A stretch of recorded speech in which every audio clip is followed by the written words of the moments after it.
Okay, so in this class we're going to look at the Greek Golden Age. That is basically an age that describes when the various kind of city-states of Greece first fought off an invasion from Persia, established, particularly Athens, established a kind of mighty empire in the heart of the Mediterranean Sea, before finally infighting and political division caused the kind of decline of the age of the Greek city-states.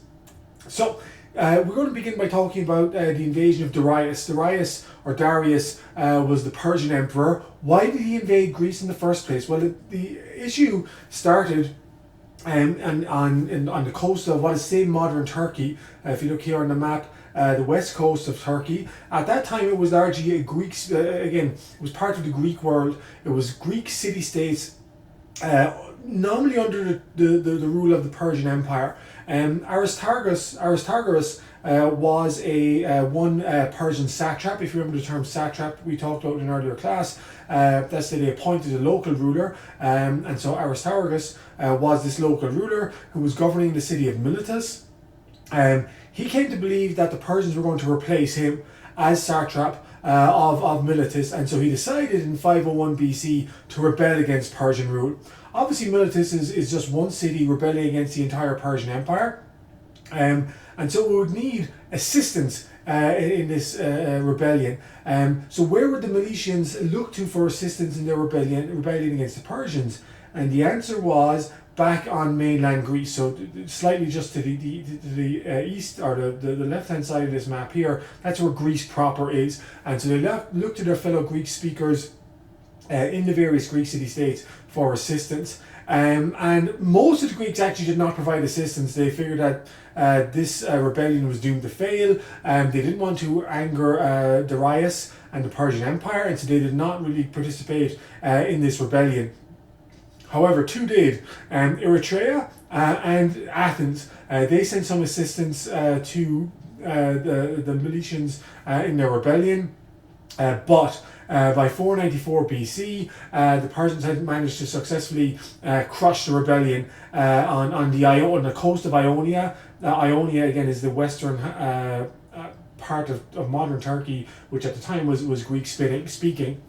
So they crushed the rebellion by 494. Aristarchus, and he came to a rather ignominious end some years before this, where he fled the city of Miletus and basically left it to its own devices, and was actually died fighting some Greek, or fighting against the Greek city of Thrace. But Darius, what did he decide to do next in order to prevent any future rebellions in Ionia? What was his decision? And his decision was very simply he was going to invade Greece, particularly invade the city of Athens and Eritrea, and to punish those for supporting the rebellion of the Milesians in the first place. So again, it took some time. It took 4 years for him to gather enough forces to do so, but he finally crossed into mainland Greece in 490 BC and determined to punish the rebels or those who had assisted the rebels against his empire. Eritrea was destroyed, so that was one of the cities that was taken care of. The city was destroyed, the population was sold into slavery, and then he marched on the city of Athens, and he faced the city. So as he marched into the city, they were met by the Greek hoplite army of Athens, there to defend the city. And for about 7 days, the two armies start staring at each other. So the Greeks obviously not needing to make a move. A lot of Darius's men were a little bit nervous about trying to take on this Athenian army, even though they greatly outnumbered it. And so there was something of a standoff for about a week, until the Greek commander Miltiades got word that one morning the Persian cavalry was off trying to find water for its horses. It actually had left the Persian army behind. Without the assistance of the cavalry, Miltiades believed that the heavily armoured Greek hoplites were much superior fighting force to the lightly armoured Persians. He ordered an instant attack, and the Persians were not expecting an attack without their cavalry, and Miltiades and the Athenians inflicted a stunning defeat upon the population, or upon the Persian army. Again, this was the Persian army vastly outnumbered it, but the combination of surprise and heavily armoured hoplites gave the Athenians the victory, and therefore the Athenians were victorious and the Persians were driven out of Greece. Of course, this also connects with some other events. So Philippides' efforts to report the Athenian victory is the inspiration behind this. What is the marathon? So Philippides basically ran from Athens, or ran from the city of or the plain of Marathon, back to the city of Athens to announce that the city of Athens had achieved a glorious victory. And in fact, according to some legends, he came back, he told of the victory, and then he dropped dead. When Philippides reached Athens, he cried out this, now the name of a major sports brand, and the answer is, what is Nike or Nike? And so that, and again, according to some legends, he also then died after having delivered this news. Okay, so however, the Persians weren't totally out of the game just yet.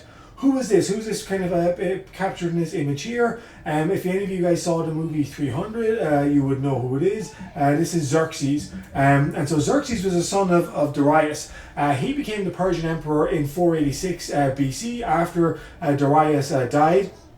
He was determined to avenge his father's defeat and to invade Greece. And again, not just invade Greece with a view to targeting the Athenians this time, to actually punishing all the Greek states, city-states, regardless of their kind of approval of the Ionian rebellion or not. Again, this takes time to raise an army, but he does so by 480 BC, and he crosses into Greece. So the army size itself is big. It's somewhere between 150 and 300,000 men, and that is an enormous size when you consider that the average size of a Greek city-state is about 10,000 armed men. So the Persian army was a much larger. Now, obviously, there was more than one Greek city-state, but still, the Persian army was much larger. It was also accompanied by cavalry and a navy as well. So this was a kind of formidable fighting force that moved into the territory of the Greek city-states. However, at Thermopylae, as pictured on the map here, the Spartans, and with some of their Greek allies, I mean, again, if you've seen the movie 300, it only emphasizes the Spartans really, but there were other Greeks involved, and they managed to slow down the passage of the Persian army into the rest of Greece. And of course, the exact question is, well, firstly, what does Thermopylae mean in English? You might guess from the first part of the word it's something to do with heat. It basically means the hot gates, and so it becomes site of, in some ways, one of the most famous battles in world history. How were the Spartans and the Greek allies able to hold off the Persians for 3 days? And you can see here, basically, this area in brown is a mountain pass. So really, the only area, kind of a low-lying area, was this kind of pass between the sea and the mountains. And the Spartans and their other Greek allies occupied this, and there was about 7,000 Spartans and several other kind of Greek allies as well. Again, it's a much smaller fighting force, nevertheless, than the mighty Persian army. But this very small force was able to take advantage of the kind of geography of of Thermopylae, or of the hot gates. The Persians could only kind of face them a small number of men at a time, and so they were able to jam up the advance of the entire army. However, in the end, the position of the Greeks was betrayed by a guy called Ephialtes, and Ephialtes, his name actually was passed into modern Greek language for meaning a nightmare. He basically revealed to the Persians that there was a mountain pass kind of around and behind the Greek position.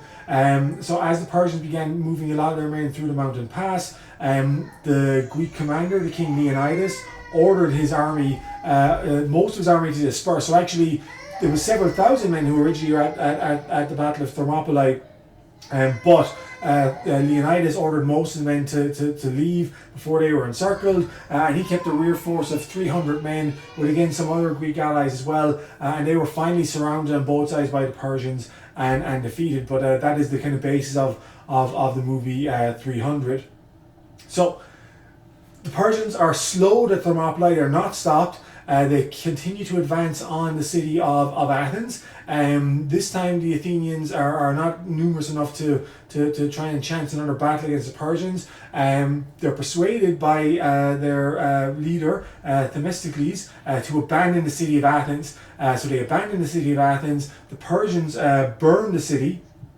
But Themistocles has a plan. He basically believes that the Athenian naval superiority over the Persians, or at least he can see a way in which the Athenians can maneuver some naval superiority against the Persians.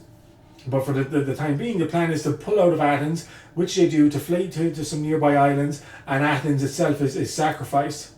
However, Themistocles manages to trick the Persian fleet into entering the Strait of Salamis. And the Strait of Salamis is a very kind of narrow strait in the Ionian Sea. And what Themistocles calculated was that even though the Persians had much more ships, in some ways a little bit like what happened at Thermopylae, in the Straits of Salamis, this numerical superiority wouldn't be able to count because only a small number of ships could operate in there at any one time.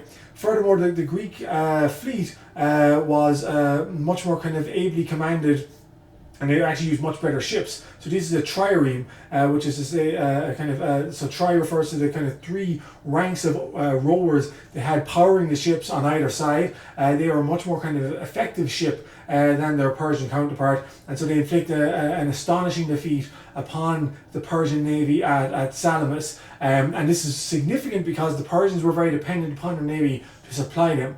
Greek is a mountainous, rocky country. It's very difficult to kind of get local supplies or get vast supplies to feed a vast army. They were dependent upon their navy to supply them. And once a large portion of the navy is sunk, this is kind of disastrous for the Persian invasion. The picture here is of Xerxes, who actually had his throne set up so he could oversee his magnificent victory over the Greeks, or over the Athenians at Salamis. Obviously, it didn't turn out that way.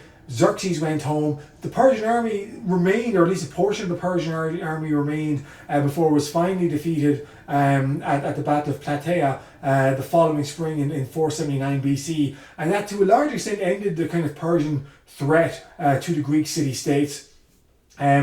Normally I would show a little clip from the movie 300, but again, because of copyright issues with uploading this video to YouTube, I'm just going to skip over that. So I'll show it for 1 second, but then kind of continue on.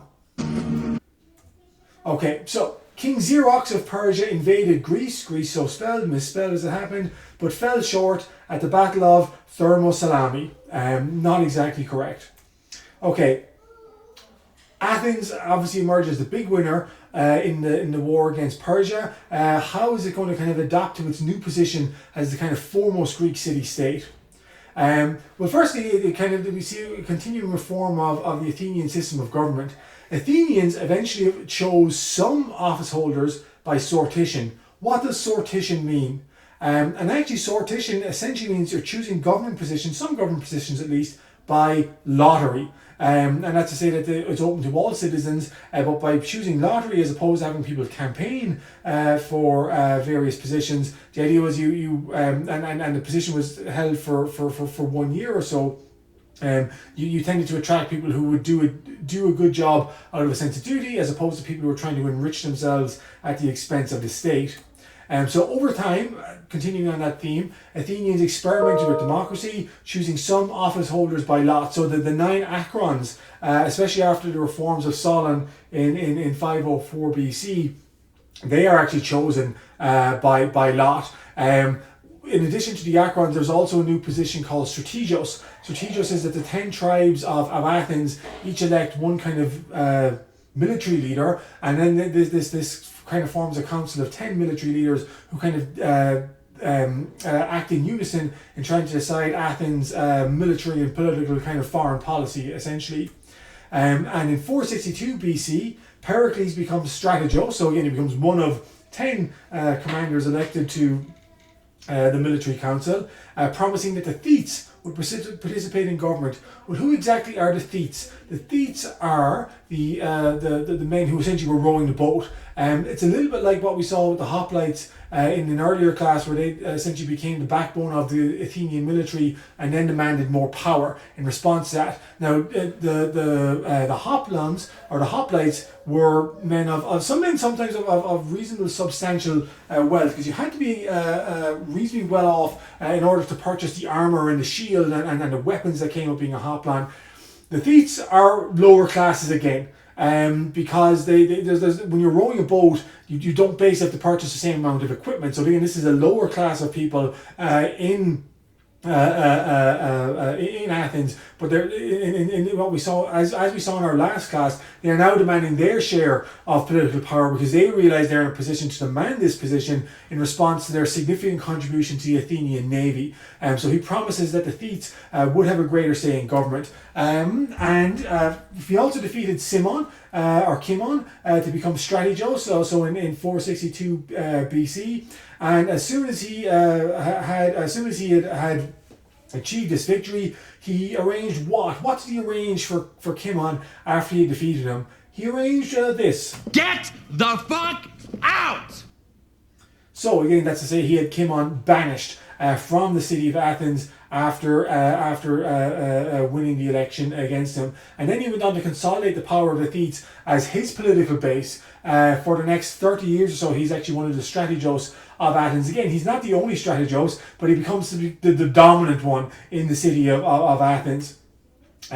What could, of course, Pericles do to ensure that the Thetes could participate regularly in politics? So again, it's one thing to say, okay, I want to give them power. What could I actually do to ensure that they participate regularly in that kind of system? In essence, he allowed, his reforms included paying citizens to sit in the assembly, and also proposing legislation as well. So he allowed, in the past, there was only the kind of wealthy members of Athenian society that could propose legislation. He lowers the kind of threshold by which someone could become an active participant in the system of government in Athens. And he also kind of begins paying for attendance as well. So again, a lot of these people can't attend or the political forum in Athens because they have other jobs. But Pericles is able to reform the system and pay a lot of these men to sit in and to sit on government, and so again he's kind of broadening the democratic system for them. He did something similar for the judicial system. So jury trials were introduced. Jury trials, because again juries they weren't. Basically he was paying the jurors to sit on these trials, so it becomes a very kind of substantial form of income, or at least if you're a citizen of Athens and you're kind of not well off, you'll be paid to sit on these trials. And some, depending on situations exactly, but some of these juries could actually number several hundred people, and all the trials only lasted a day. But so Pericles is making Athens much more kind of broad-based democracy out of the system there. Finally, in 431 BC, he ordered the construction of the Parthenon. That's to say that that's the kind of the stone building we often associate with the city of Athens, in the Acropolis at the top of the city. It was actually to replace an older temple that existed to Athenia, going back to when the Persians burned the city of Athens in 480 BC.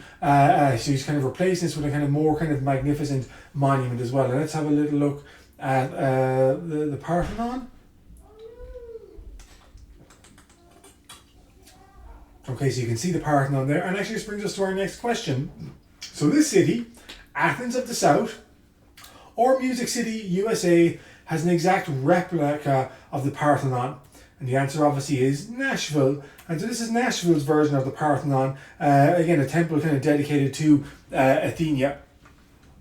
So the Parthenon was Pericles' greatest erection. And in some ways that is very true. But the person's word choice in this case leaves a little bit to be desired.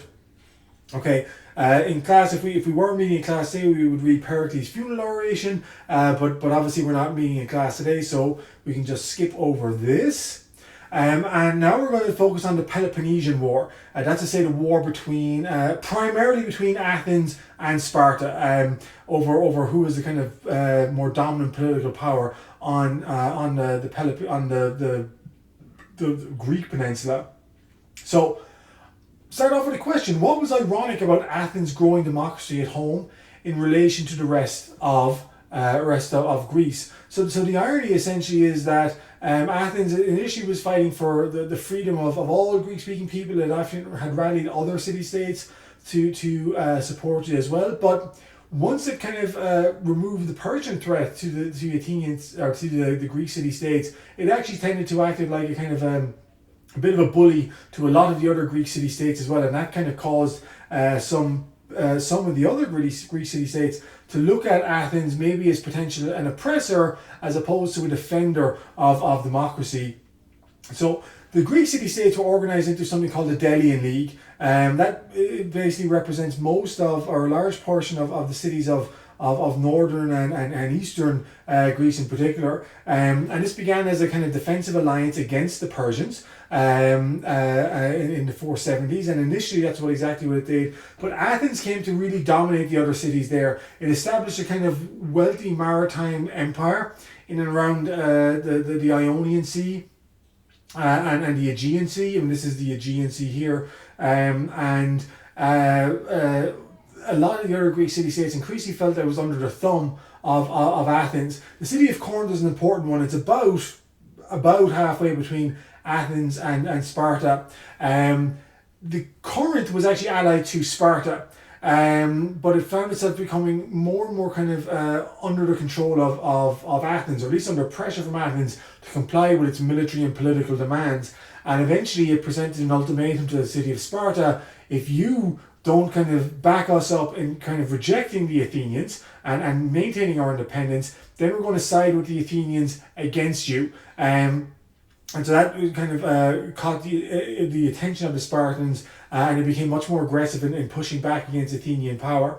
And so by the 440s, only Sparta and its allies in the Peloponnesian League, so the Peloponnesian Peninsula is the bottom kind of peninsula here in Greece. So Sparta, Corinth, some other Greek city-states were the only ones that were really kind of independent of Athenian control.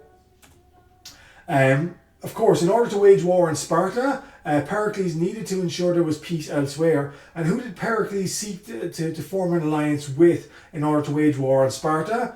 Well, he sought to make peace with the Persians. And that, of course, alarmed not just Athens' enemies, obviously, who were concerned anyway, but also some of Athens' allies, who really were starting to look at this and saying, like, I thought the entire purpose of the Delian League was as a defensive alliance against the Persians, and now we're kind of getting into bed with the Persians to try and defeat another Greek city-state in the form of Sparta.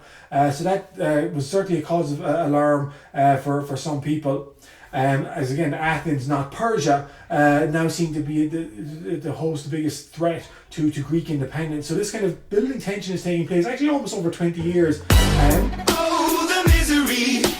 Everybody wants to be So my Athens enemy. has kind of succeeded in becoming the kind of dominant figure of the Athenian Peninsula. So that's why we have the Imagine Dragon song playing there. Everyone wants to be my enemy. That was certainly true, however, in Athens' case. It made a lot of enemies on the Greek Peninsula.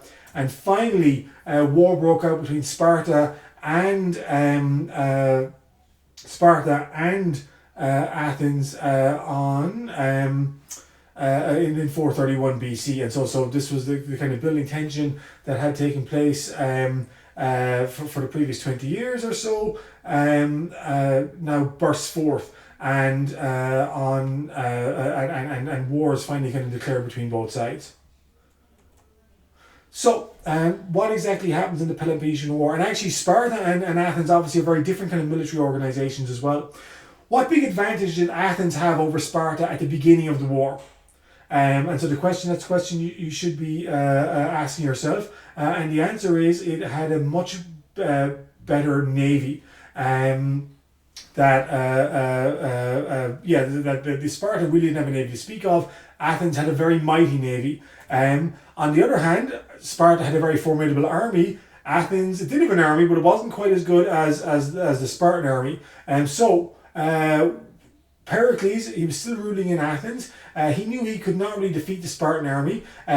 He decided to rely upon the Athenian navy instead. Making raids into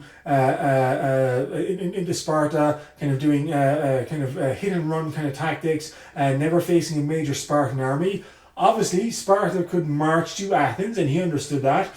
So he got the entire population, not just of Athens, but of Attica, that's the wider kind of hinterland of the city of Athens, to come into the city walls. And so they took the entire population of Attica into the city walls to protect them against Spartan aggression. And essentially they said, well, you can't breach our walls, because at this stage we don't have very sophisticated siege warfare machines. We can be supplied by our navy. Our navy can attack you kind of at will, and you can't do much about it. And because we're a richer state than you, Sparta, we're going to win the war. And that was Pericles' kind of plan to win the war.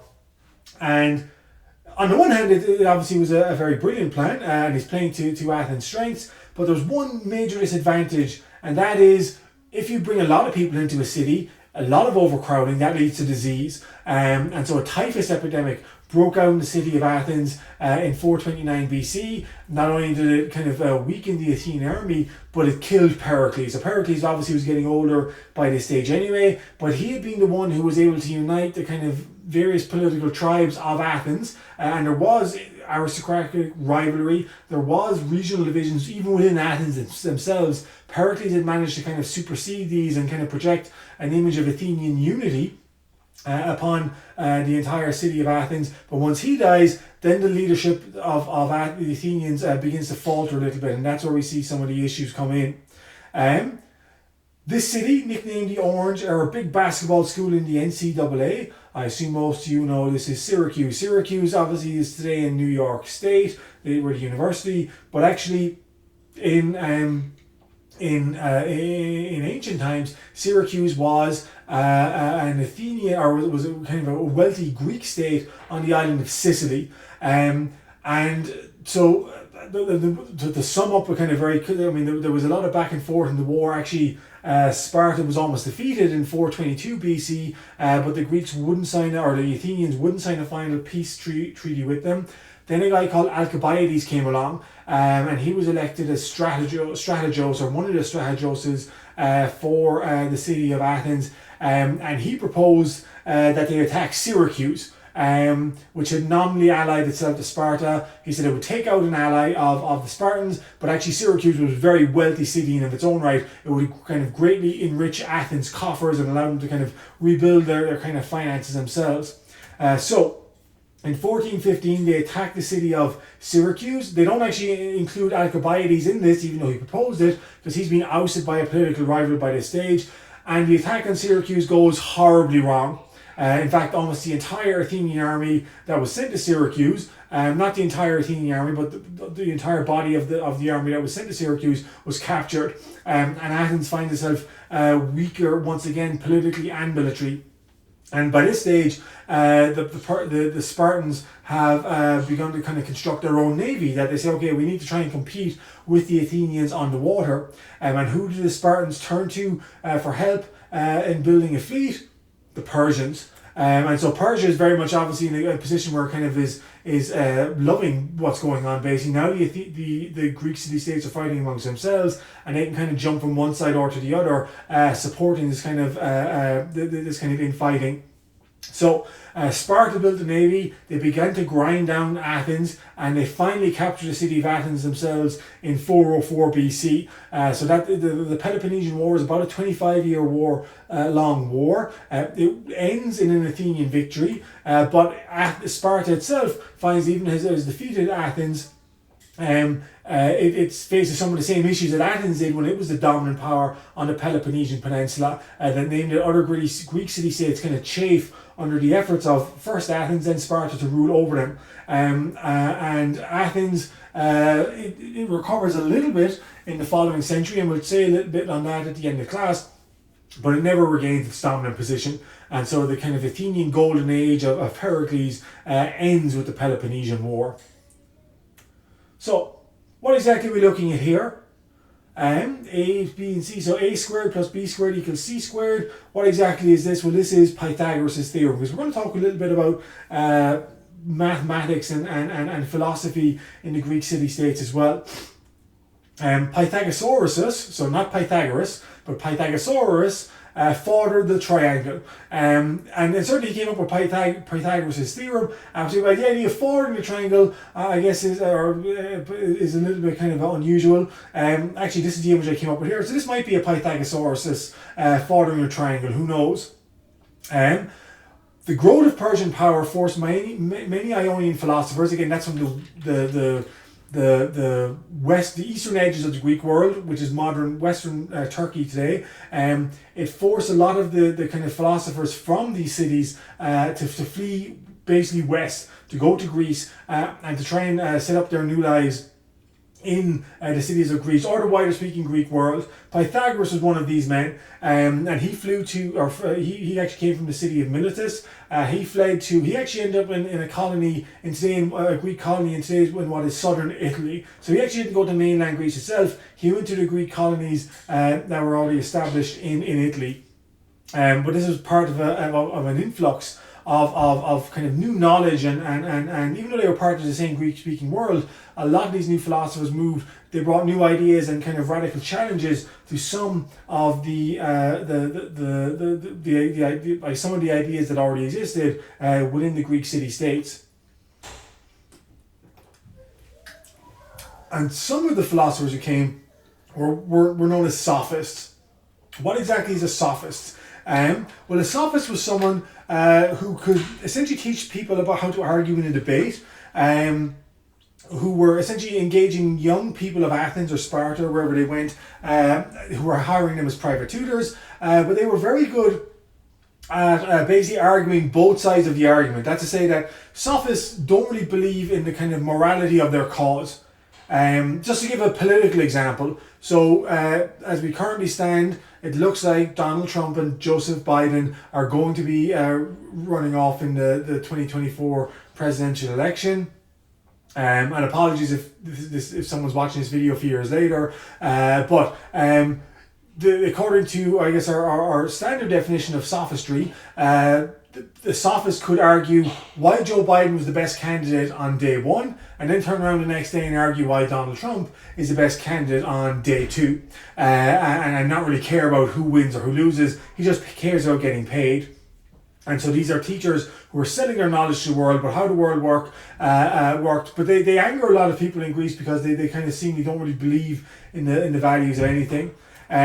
Protagoras, so this is not Pythagoras, this is Protagoras, was a famous sophist. Again, he came from Ionia, settled in Athens, and he essentially argued that a lot of what we assume is kind of standard knowledge is really only human tradition.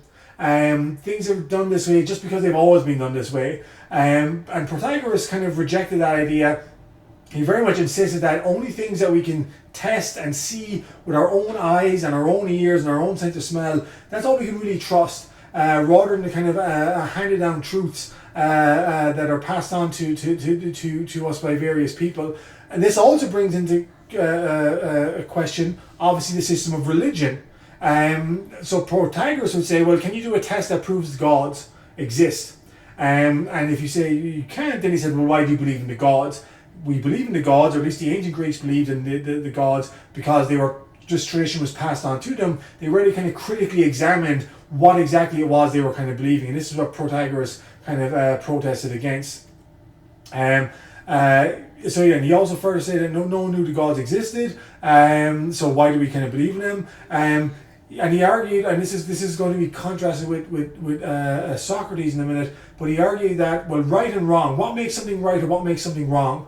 Why is Joe Biden right and Donald Trump wrong, or why is Donald Trump right and Joe Biden wrong? And people who kind of take those positions will marshal a set of facts to support them, obviously, and they would argue that they're kind of being rational and scientific in some ways in marshalling their arguments. But he argues that the belief in right or wrongness essentially is subjective. So rather than there is one moral truth that all people should kind of aspire to, and that either again, to our current example, Joe Biden or Donald Trump adhere to most closely, he argues that all truth is subjective, that if you want to argue that Joe Biden or Donald Trump should be president, fine, go do it, but don't try and sell me that one is morally superior to the other. You've already made your mind up, essentially, and then you're just trying to justify it through this kind of series of facts. So the ideas of right and wrong, that's all based on perspective. That's not based on any objective kind of truth. Similar ideas of justice. Again, Donald Trump, he's been indicted with 4 cases. Some people, this is obvious justice, this is objective justice, this is holding a man kind of accountable for his actions. And on the other hand, people will say, like, no, this is not justice, this is just a political kind of witch hunt against Donald Trump. So again, you can take which position wherever you want, but Protagoras would very much argue that, yeah, it entirely depends on your perspective. There is no objective idea of what is right or wrong. And in this argument, he was kind of, and of course, well, what's the problem with that? If an individual decides what is right or wrong, is there any danger in that? Obviously, there is huge danger in that, because this is essentially moral relativism, that people can decide for themselves whether something is right or wrong, and then find any kind of number of ways to justify it. Was the Holocaust right or wrong? From Protagoras' point of view, basically, that, well, yeah, you can always find a way to justify it.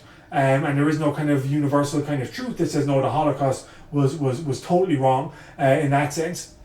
And of course, there is obviously pushback against Protagoras and others who kind of support these ideas. And the most famous of the scholars who kind of rejects this is Socrates. And we're going to say a little bit about Socrates in a moment, and his kind of concept of his rejection of Protagoras' theory of relative justice, and instead kind of a search for moral, universal morality that will be true for men in Socrates' time, as in our time, and 2,000 years in the future as well.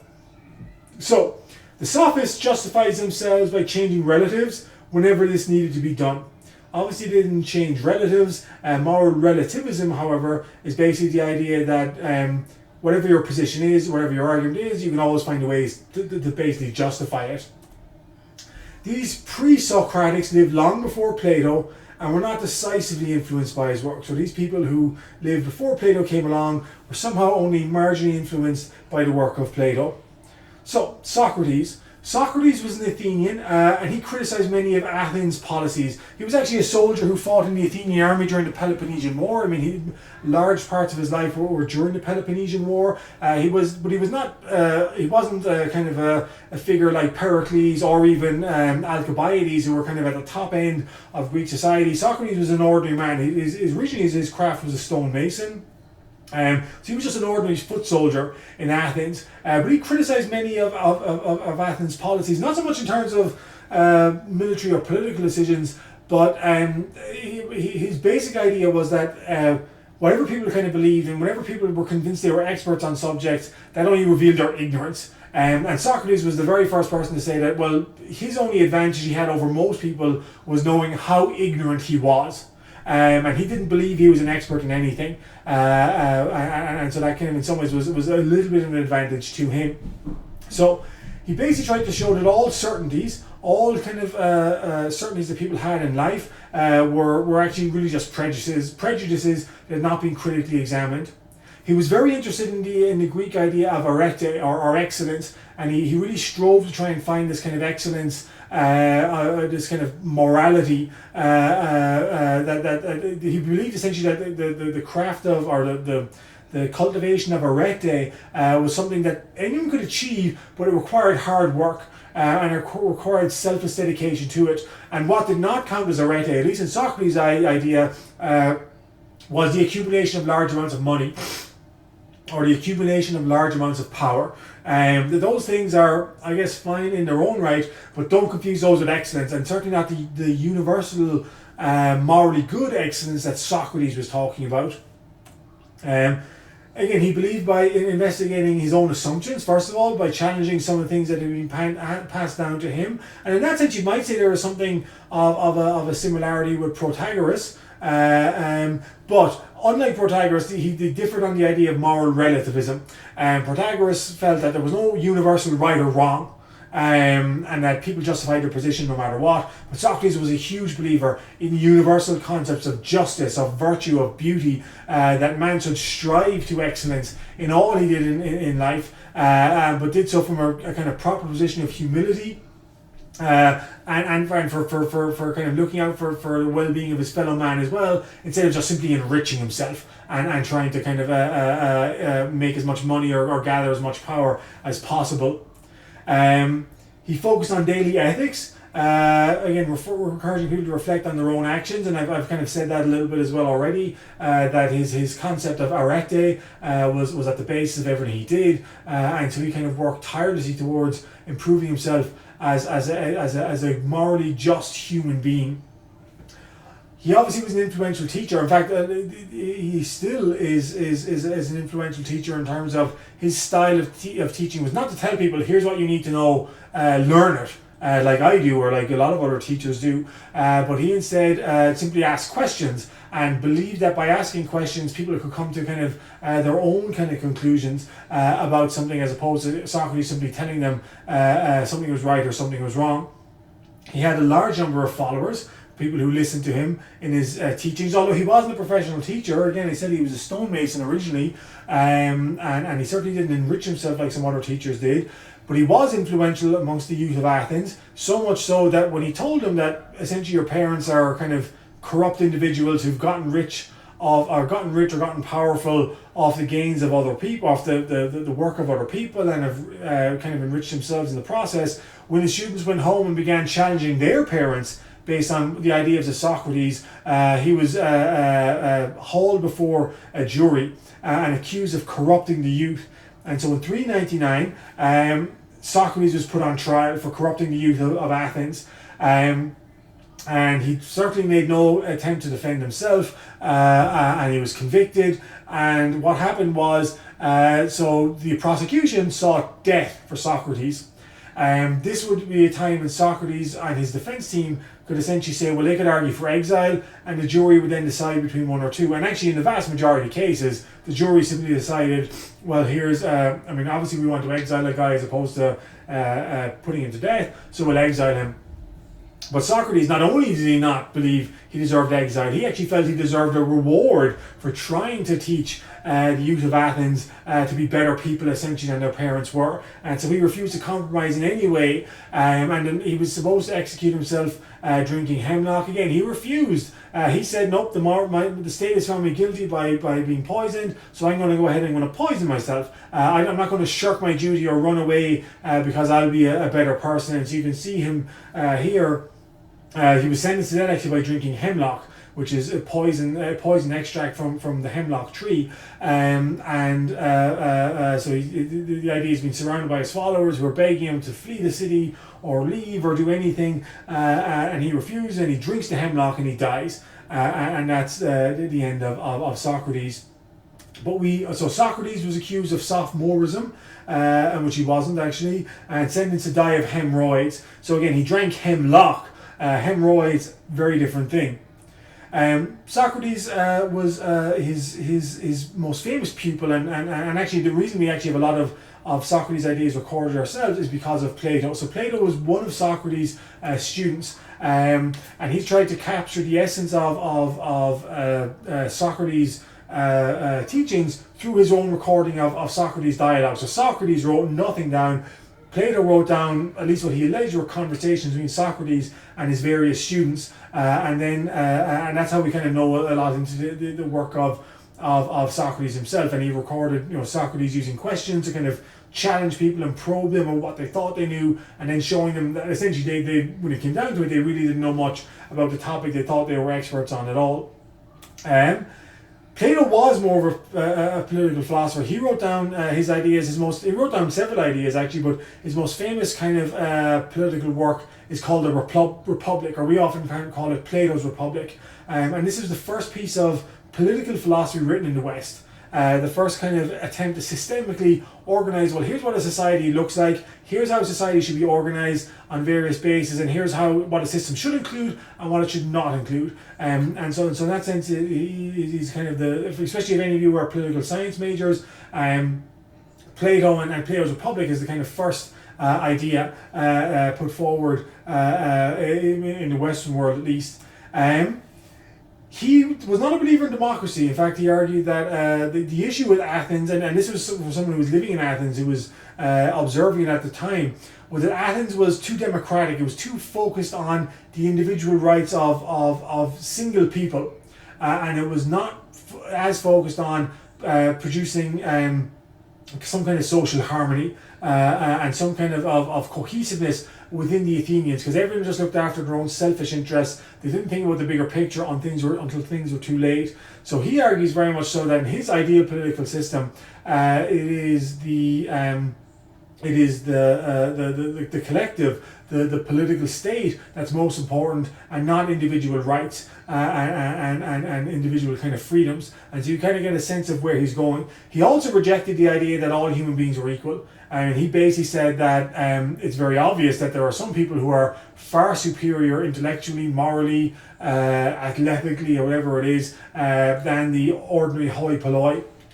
And so he proposed a system, although he did say, so he said there were some people who were superior to other people, but he did allow that women could also be people of talent. So unlike some other people we will meet, actually Aristotle coming up soon, Plato said that it could be women or men who could be some of these more kind of advanced, superior people. He basically argued for a society that would be broken down into three groups of people. The first were the chosen people. What he called, the exact term he used were the philosopher kings. They were the ones who were kind of the most enlightened, and their kind of natural qualities were to be enhanced by being kind of educated specifically until they were old enough to kind of rule and govern over their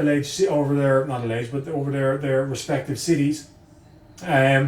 They were not to have nuclear families. They were not to have business interests. So in that sense, they were separating them from the ordinary kind of people in society.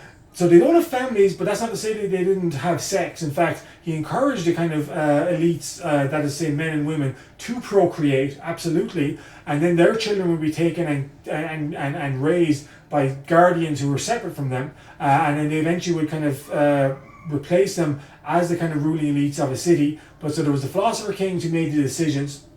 There was the auxiliaries who essentially guarded the city, who were the military of the city. And then there were the producers, the third group, who produced enough to feed everyone in the city. And so that was the kind of, in essence, the basis of which a society which Plato put forward.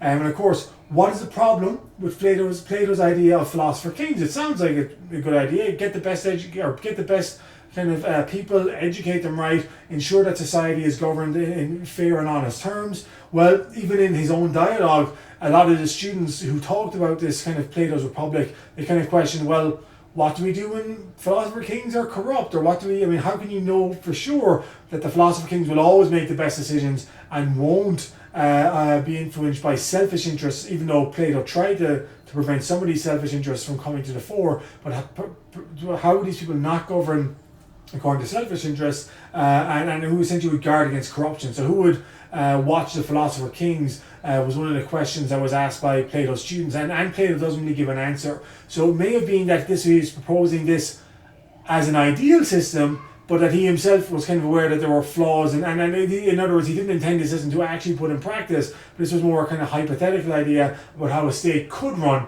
if human beings weren't as flawed as they obviously are. Okay, and then we have Aristotle. Aristotle was, again, as Plato was a student of Socrates, Aristotle was a student of Plato's. He was much more interested in, and so Plato, and then you kind of got this sense in his discussion of the Republic, Plato was more interested in hypothetical ideas and abstract concepts of political power. Aristotle was very much in a different position. He was a big believer in the need for empirical investigation to try and understand the world we live in. And so he engaged in all kinds of studies in order to kind of promote knowledge based on his observations and his kind of commentaries. Some of them were very brilliant. I mean, for example, he discovered that dolphins essentially communicate using a language, and which knowledge which he discovered and then was lost for over 1,000 years that this kind of knowledge got forgotten. He also had a number of ideas about how the universe worked and how the movement of planets around one another. Unfortunately, a lot of these ideas were not lost, and actually they were wrong, and took about over 1,500 years for them to be corrected.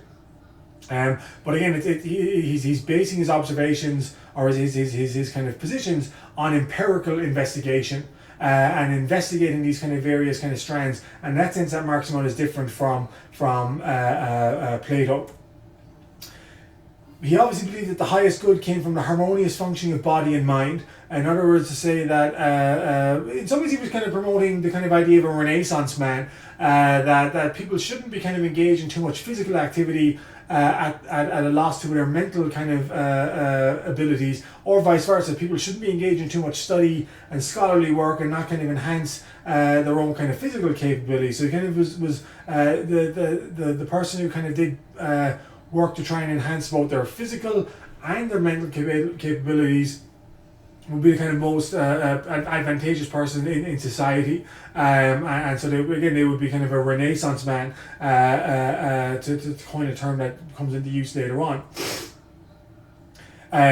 He very much is a believer in moderation in all walks of life. He saw that to be rational was to act in moderation. Politics, essentially, he argued, was, or at least effective politics, was a good form of moderation and action. He is not a Democrat. He does not believe that, in fact, a little bit like Plato, he thinks a lot of the ordinary people are kind of too stupid to govern themselves. And so he believes that there should be a kind of a balancing act between the needs of the people, the needs of the aristocracy, and then the needs of a ruler. So the kind of tripartite division of powers. So a kind of power would be a balancing act between the needs of these three various different groups. And in some ways, that's something that is eventually realized in the early modern period. England being the best example of this, of where it's a constitutional monarchy, and so we have the power of the elites, the common people, and the monarchy kind of all interbalanced. So again, he believed in balance. He also was not a fan of women, unlike Plato. Plato kind of saw the capabilities of women, and women were capable of brilliance or stupidity as men. Aristotle was much more kind of, I guess we would see him today as kind of not a misanthrope, misogynist in his attitudes about women, although that wasn't a term he would have used himself. And again, he obviously didn't believe in balancing political power. So the kind of the contrasting himself with Plato again, he believed that there was very kind of different stratas of human beings, that the Greeks were kind of superior. Other barbaric people who didn't have the same kind of city-states, who kind of were more just kind of agricultural societies, were kind of backwards and therefore were fit to be enslaved. Women could never be the equal of men in Aristotle's eyes, and therefore it was okay for them to serve subservient roles in society. Although he did believe that there certainly were women who could be intelligent, and he wasn't saying all women were the same, but they're the best, the most intelligent amongst the women could never rise to the same status of men. So Plato invented reality, apparently. He was teacher to Aristotle instead of Aristotle. Aristotle, author of the Republicans. So it's a history kind of mismangled there. And so I was going to say a last bit about the downfall of the Greek polis, and what kind of happens in the end. So Sparta obviously took control of the Aegean Peninsula, or the Aegean Sea, after the fall of Athens in 404 BC. And actually, for a time, Athens is governed by the 30 tyrants, that's to say, tyrants who were installed by the Athenians, by the Spartans. So they kind of serve as a military dictatorship for a few years, although the Athenians eventually overthrow these various leaders as well. War kind of continues against Sparta on the one hand, fighting against Athens. Now Corinth is fighting with Athens because of it perceives Sparta as the greatest threat to its independence, and the city of Thebes as well. And it manages to kind of beat down the other three kind of major Greek city-states in 395 BC. that the war starts in 395 BC and it ends in 387 BC. Persians obviously play a role in this, that they kind of sign off on what becomes known as the King's Peace. So Sparta is kind of struggling to maintain control over the entire state of Greece or country of Greece, but it's also doing so with kind of in the background. They're essentially governing as a Persian puppet state by this stage, or at least they kind of have to acknowledge the overall superiority of the Persian Empire. And so what was formed in 387 BC was known as the King's Peace, because this had to be signed off on by the Persian king. Thebes rebelled again against Sparta in 378. So again, this peace lasts less than 10 years. There's a rebellion again, and this time it is led by one of the most remarkable men of the prehistoric, or not prehistoric, but pre-Christian Greek age, Epimenides. Epimenides was a very kind of competent commander. He'd actually spent some time in Sparta as a slave, or not as a slave, as tribute. He essentially was given by his father to the Spartans as proof of that the Thebans would honor their alliance with Sparta, so that they could essentially, so the Thebans would behave themselves. And he learned a lot about Spartan military while he was in the city. And he came back and he reorganized the Theban army, and they managed to actually defeat the Spartans in 378 BC. In particular, he created the Sacred Band of Thebes. That was to say a kind of an elite fighting force at the heart of the Theban army. It was made up of 300 men, essentially 150 couples, all male. So again, this is 150 male gay couples at the heart of the. I mean, gay is a little bit a misnomer today, because it implies that a lot of these men weren't interested in women, which a lot of them would be as well. But they certainly were male lovers with their fellow kind of members of the Theban Sacred Band. And he made that to the very heart of the Theban army. And why would he do that? Why would he insist that only lovers could join the Sacred Band of Thebes? He basically believed that because the emotionality behind the potential threat to their kind of lovers in battle would make them much ferocious as fighters. And so we actually get a 10-15 year period of Theban dominance over the country of Greece. And this was led by Epimenides. So much so, in fact, that Athens now allies itself with Sparta, as they see that the Thebans are kind of exerting their kind of dominance over the other Greek city-states. They are defeated by the Theban army at the Battle of Mantinea in 362 BC, but Epimenides is killed in that battle. And so with him actually in some ways goes the kind of last great hope of maybe unifying the Greek city-states, that they kind of fall into kind of further political chaos after the death of Epimenides.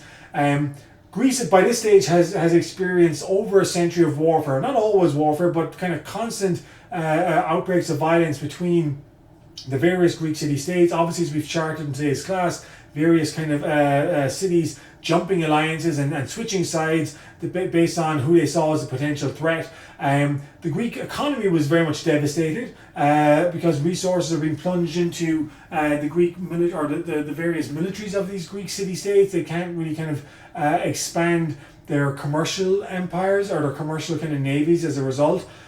Also, when these Greek city-states attack each other, oftentimes one of the big kind of mainstays of the Greek economy is the olive trees. They oftentimes burn the olive trees of their enemies, obviously, but it takes almost 50 years for an olive tree to kind of grow back and to be bearing fruit again. So this was not something that could be damage could be fixed in a couple of years. This was a long time kind of commitment that over time left Greek increasingly politically weak, increasingly militarily weak, increasingly economically poor and backwards and divided, and ultimately left the Greek city-states very vulnerable to attack. You might expect that this attack is going to come from Persia, and Persia is going to finally take advantage of the kind of infighting of the Greeks and conquer it. But as a point of fact, this attack is going to come from somewhere else, and we will talk about that in our next class.